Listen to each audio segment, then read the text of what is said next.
todo el tiempo sonriendo. Las hermanas y la gente hacen comentarios de este tipo. Ellos piensan que mi fe, mi confianza y mi amor llenan todo mi ser y que la intimidad con Dios y la unión a su voluntad impregnan mi corazón. Si supiesen cómo mi alegría es el manto bajo el que cubro el vacío y la miseria. ¿Qué tal, amigos? Muy buenos días y muchas gracias por estar con nosotros un día más aquí en Últimas Preguntas. Un día en el que vamos a hablar pues de una mujer muy conocida por todos, muy querida por todos y he dicho conocida al principio, yo creo que podría decir mejor todavía muy desconocida, porque se van descubriendo muchas cosas de la Madre Teresa, de la Beata Teresa de Calcuta. Este párrafo que hemos leído pertenece a un libro que ha escrito el padre Brian Kolodechuk. Él es el postulador de la causa de canonización de la Madre Teresa y ha sido quien ha recogido en este libro Madre Teresa, ven, sé mi luz. Él ha recogido unos escritos muy íntimos de Madre Teresa que sin duda no nos van a dejar a las personas que lean el libro, como hemos tenido oportunidad de hacer nosotros, les puedo asegurar que no nos dejan indiferentes. Está con nosotros el padre Brian, que es misionero de la caridad. Muchísimas gracias, padre, por estar con nosotros. Con mucho gusto. Padre, después de, usted ha convivido 20 años con la Madre Teresa de Calcuta. Yo decía antes que, es una mujer muy conocida, aparentemente, pero después de leer este libro nos hemos dado cuenta, yo al menos, de que no la conocía en absoluto. Usted ha convivido 20 años con ella, ha tenido ocasión de tener entre sus manos muchísimos escritos, muchos documentos relacionados con Madre Teresa. Después de todo esto, ¿quién es para usted Madre Teresa? Sí, yo tenía mi experiencia durante estos 20 años y también otros tenían su experiencia, pero después de leer toda esta información, escuchar los testimonios, ahora podemos tener una visión más completa de quién era la Madre Teresa. Y durante su vida, ella hizo un gran esfuerzo para no poner atención en ella misma. Cuando alguien le hizo una pregunta sobre su vida personal o su vida, la historia de su familia, siempre negaba de responder. Quería poner toda la atención en Jesús, y muy literalmente. Entonces ahora yo aprecio mucho más la profundidad de su santidad, porque vemos cómo ha vivido. No quería esconder todo lo que estaba pasando adentro, enfocándose más en Jesús y en los demás, y también por su propia familia, como una buena madre.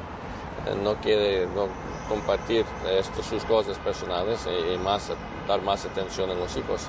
Luego retomaremos estos aspectos, digamos, más íntimos de Madre Teresa, pero antes había otra cosa que a mí también me ha llamado mucho la atención. Hay veces que teníamos la sensación, desde un conocimiento ciertamente un poco en la distancia, podríamos decir, que a la Madre Teresa se la ha reconocido pues por esa labor con los más pobres, entre los pobres, como ella misma decía, y lo hemos asociado, creo que erróneamente, con una labor material, digamos, que también era importante. Desde luego, si tenían hambre les daba de comer, si no tenían dónde dormir ella les daba un techo, si tenían heridas ella les curaba.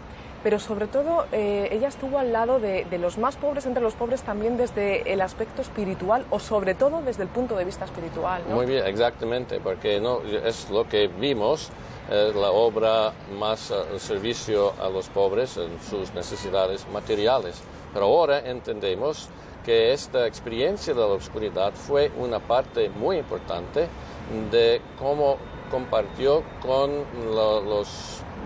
la pobreza moderna, podemos decir, este aspecto anterior, porque siempre decía, especialmente cuando fue más afuera, al occidente, Europa, a las Américas, decía la pobreza más grande en el mundo de hoy es de ser o sentir no amado, no querido, solo, y es lo que compartía en su experiencia con Jesús, su unión que no sentía, y también estaba compartiendo con los pobres esta pobreza interior. Una pobreza interior que yo creo que ni los más cercanos, corríjame si me equivoco, podían sospechar que estaba viviendo la Madre Teresa. En este libro se refleja perfectamente, hemos entrado, digamos, en la intimidad de la Madre Teresa, me daba hasta, y supongo que usted que ha manejado esos documentos, pues casi escalofríos, ¿no?, de pensar que tenía eso entre sus manos, ¿no? Hemos entrado en lo más profundo de su ser, un ser que yo creo que siempre mantuvo la fe, desde luego. Sí. Pero se sentía oscura, decía ella, se sentía vacía, se sentía no amada por Jesús, no notaba esa presencia del amado en ella, y así durante casi 50 años, padre. Sí, exacto. Explíquenos un poco cómo fue esto, porque realmente a mí se me hace, desde el punto de vista humano, se me hace un poco difícil de entender, ¿eh? Sí, porque no diría que tenía una crisis de fe en el sentido de que realmente estaba pensando si Dios existe, si Dios existiera, algo así. Pero más porque ha dado su vida totalmente a Dios. Empezó su vida religiosa con el deseo de amar a Jesús como nunca ha sido amado. Entonces, algo muy fuerte este deseo, ¿no?, para tomarlo en serio. Y parte de esta prueba fue que no sentía el amor de Jesús por ella. Y aún más, no humanamente hablando, porque durante los años 46, 47 experimentó, como su confesor ha dicho, una unión continua, profunda y violenta. Entonces tenía ya la experiencia, esta intimidad, y después se fue. Humanamente hablando es peor, después, ¿no?, de tener algo, perderla es diferente, es peor, ¿no? Pero es lo que vivía esta prueba pensando que fue rechazada por Jesús, y también sentía que ella no podía amar a Jesús como ella quería, y eso fue la gran prueba para ella, vivir esto. Llevándolo por entenderlo, intentar entenderlo un poquito más, claro, es que esto es tan difícil, si una persona no lo ha experimentado, yo creo que es muy, muy difícil, ¿no?, de poder captar realmente ese sufrimiento, ¿no? Pero no sé, a mí se me hace un poco pues como un enamoramiento, una persona en una pareja está muy enamorada del otro y no es siente que no es correspondida, ¿no? Parece que el esposo no está correspondiendo, pero ella permanece fiel, ¿no? Porque tenemos que combinar lo que estaba experimentando adentro y su vida al exterior, ¿no?, lo que podíamos ver. Y a las 4:40 de la mañana se levantó e hizo al inicio de su vida religiosa una promesa a Jesús de ser la primera monja en la capilla en la mañana.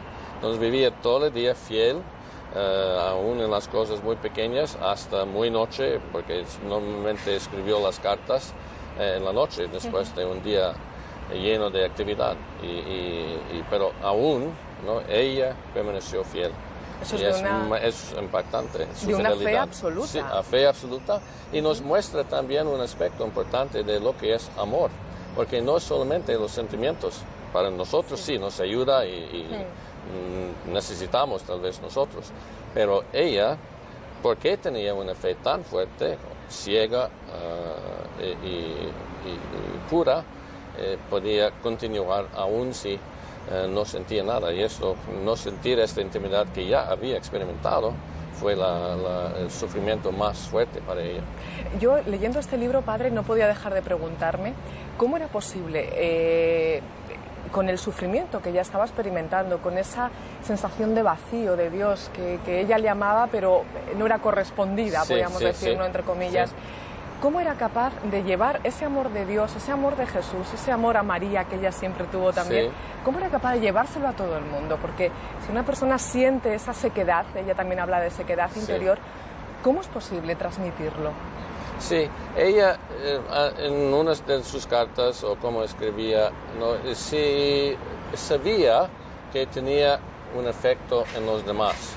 Y en un cierto punto aún pregunta uno de los padres si fue contradicción, porque sabía cuando ella habla y no hizo una señal de la cruz sobre la boca y habló, y sabía que tenía efecto, que las hermanas y mucha gente estaba respondiendo a sus palabras, pero esta fue la paradoja, que estaba, como es el título, Vence mi luz, estaba una luz viviendo o experimentando oscuridad.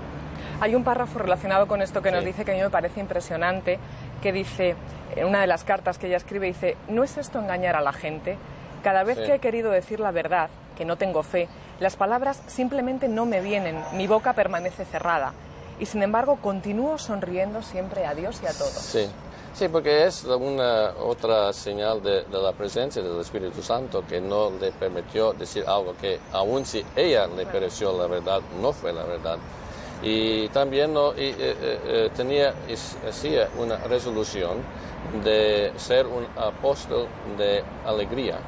Y eligió explícitamente, como Santa Teresita, no, de sonreír, pero no fue como algo forzado, porque es cuando hay el Espíritu Santo, cuando está en unión, naturalmente, podemos decir, está el gozo y la paz que vimos y que la presencia de Dios que irradiaba.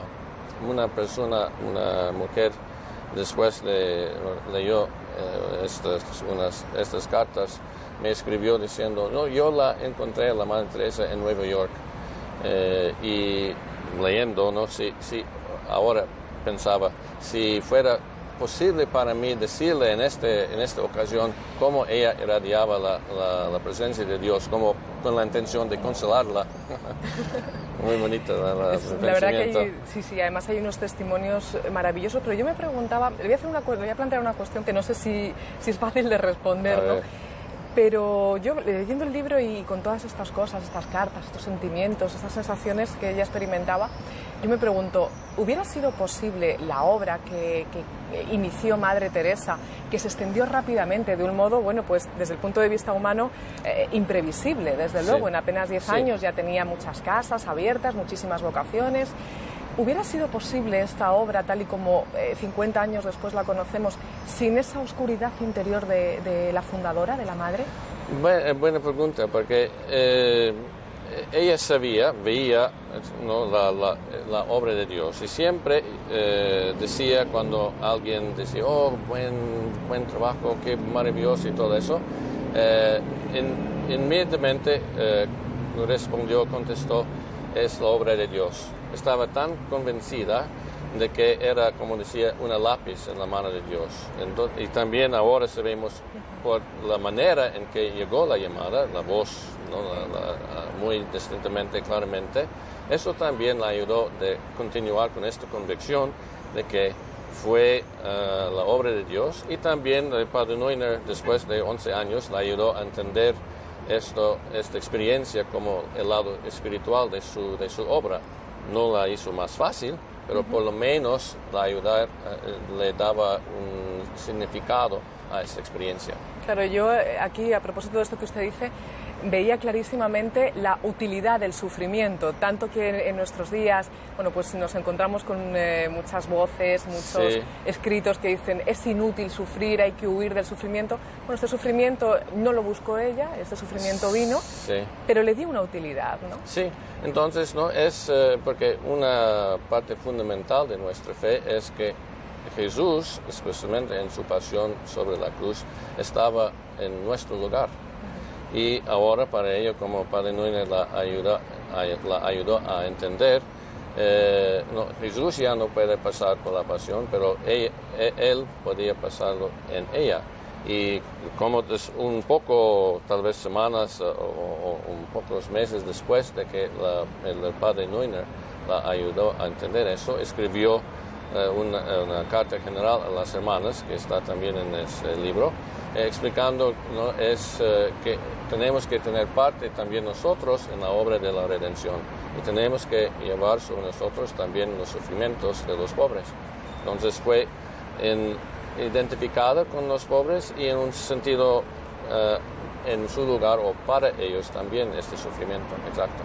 Y fundamental fue la presencia de la Eucaristía en su vida, ¿no? Sí, porque a veces le preguntaron: ¿cómo puedes hacer esto? Y decía: no sería posible continuar esta obra sin la Eucaristía cada día. Entonces, ahora entendemos más, porque esto de dónde venía esta fe que necesitaba, ¿cómo decir? Nutrir. No. Sí. Sí. Alimentarse. Alimentarse con la Eucaristía, porque vivía un día a la vez, ¿no? Decía muchas veces, ayer ya ha pasado, mañana no ha llegado, tenemos solamente hoy. Y es también en la Eucaristía para este día, para tener esta fortaleza, para hacer la voluntad de Dios en este día. Hay una pregunta que esa voz, con mayúsculas, que ella escuchó en un tren y que fue, digamos, el inicio de su llamada dentro de la llamada, ¿no? Era la voz, entendemos, de Dios que decía, te vas a negar a eso que le estaba pidiendo. Eso está durante toda su vida, se transmite perfectamente en el libro, pero es algo que yo creo, padre, que nos interpela a todos. Pues claro, podemos decir, bueno, esta mujer es santa, la consideramos santa, aunque no canonizada oficialmente, lógicamente. Claro, esto es para determinadas personas, pero bueno, yo creo que es una pregunta que está, como digo, presente en todo el libro y que no deja de interpelarnos, ¿eh? ¿Te vas a negar a esto que te estoy pidiendo? Sí. Porque no es hay esos tres aspectos en el libro. El primer aspecto es este voto privado y después, 4 años después, Jesús le dice que quería y después dice, te negarás, exactamente. Y también en una carta una vez dice, yo estaba al punto de decir ya no aguantar más y me acordé de mi voto y ya esto me daba soporte. ¿No? Hubo algo en la Madre Teresa que ella reconoció que era, no sé si el mayor sacrificio, pero desde luego uno de los mayores, y era su presencia pública, en medios de comunicación, en grandes foros ante las Naciones Unidas, cuando le fue concedido el Premio Nobel de la Paz también. Ella, bueno, muy a su pesar, desde luego, tuvo que conceder muchísimas entrevistas, verse fotografiada en muchísimos lugares. ¿Esto cómo lo llevaba? Porque yo creo que también es un ejemplo en nuestros días, ¿no? Que parece que queremos destacar, queremos estar... Ella todo lo contrario, era... Sí, al contrario, ¿no? Como dice, fue una de las pruebas más grandes, o también decía, fue su purgatorio, porque aún hizo un contrato con Jesús que para cada foto un alma se fue del purgatorio al cielo. Quiere decir el sacrificio que fue. Pero también al otro lado entendía que esto fue para dar atención a la obra y a Dios y especialmente más atención a los pobres. Y por eso yo creo quería hacer este sacrificio. A los pobres también, digamos, de ese primer mundo, entre comillas, al que ella se dirigía, especialmente a través de los medios de comunicación o que esos medios de comunicación la buscaban, ¿no? Y ahí se refirió a pobrezas. El mayor pecado, como decía ella, que es que se aborten a los niños.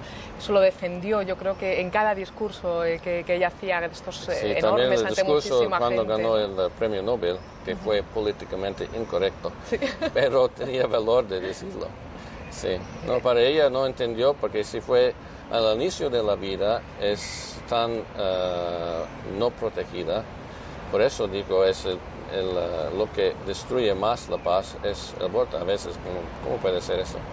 Pero yo creo que su intención fue de decir, si es posible que su propia madre puede matar al hijo adentro, donde estamos, y pensando en el efecto, si hay violencia al inicio de la vida, pues puede ser violencia en lo demás. Y otra gran soledad, otra gran violencia, podríamos decir, otra gran pobreza de nuestro mundo, de prisas, de ruidos, de un Madrid como estamos aquí viendo todo el atasco que se forma en las calles, es la soledad. A pesar de que somos tantos y estamos... Ella también llamó muchísimo la atención, a lo mejor la pobreza está en tu vecino de al lado y no te estás dando cuenta, ¿no? Muchas veces cuando habló en público decía que no tienes que ir a Calcuta para encontrar a los pobres. Calcuta está en todas partes y también empezar en su propia familia. ¿Quién necesita algo muy sencillo? ¿No? Leer el periódico, una sonrisa, cosas muy naturales, normales, es también una manera de mostrar cariño, amor a los demás. Padre, y una pregunta muy personal, usted que estuvo tan cerquita de Madre Teresa. Ella en esa voz a ella le dijo, ven, sé mi luz, es el título además de este libro editado por Planeta, en la colección Planeta Testimonio. Ella fue luz para los demás hasta el final de su vida en la tierra y lo sigue siendo, además ella desde el cielo, desde luego. Para los que estuvieron tan cerca, ¿de qué manera veían esa lamparita encendida en Madre Teresa? Sí, no, como una hermana me dijo una vez después de leer el libro, dijo, mira, yo estoy tan lejos de vivir así. Y para nosotros es un desafío, ¿no? Y podemos entender aún más, también en una parte, no como ella, pero vivir este aspecto de vivir o compartir la pobreza. Y también, no ahora, porque tenemos la costumbre de leer sus instrucciones durante el desayuno. Y ahora, ¿no? Muchas cosas que ha dicho ahora tienen un sentido más profundo. Podemos decir, ahora ya entiendo. Sí, ahora. Y nos ayuda mucho saber esto para entender lo demás que también nos decía. Pues ella decía que la santidad es hacer su voluntad, su con mayúscula, como ella acostumbraba a escribir además, con una gran sonrisa. A mí me gustaría terminar esta conversación, Padre, desde luego dándole las gracias, no solamente por este ratito que ha compartido con todos nuestros espectadores, que se lo agradezco muy sinceramente, sino bueno, pues por esa labor que están haciendo, en este caso a través de este libro publicado por Planeta, en la colección Testimonio, Ven, sé mi luz, los escritos de Madre Teresa. Me gustaría terminar con las palabras de la propia Madre. El fruto del silencio es la oración, el fruto de la oración es la fe, el fruto de la fe es el amor. El fruto del amor es el servicio. El fruto del servicio es la paz. Una buena forma de comenzar el día. Muchas gracias, Padre. Con mucho gusto. Y a todos ustedes, amigos, muchas gracias también por haber compartido este tiempo aquí con nosotros en Últimas Preguntas. Hasta la próxima semana, si lo desean.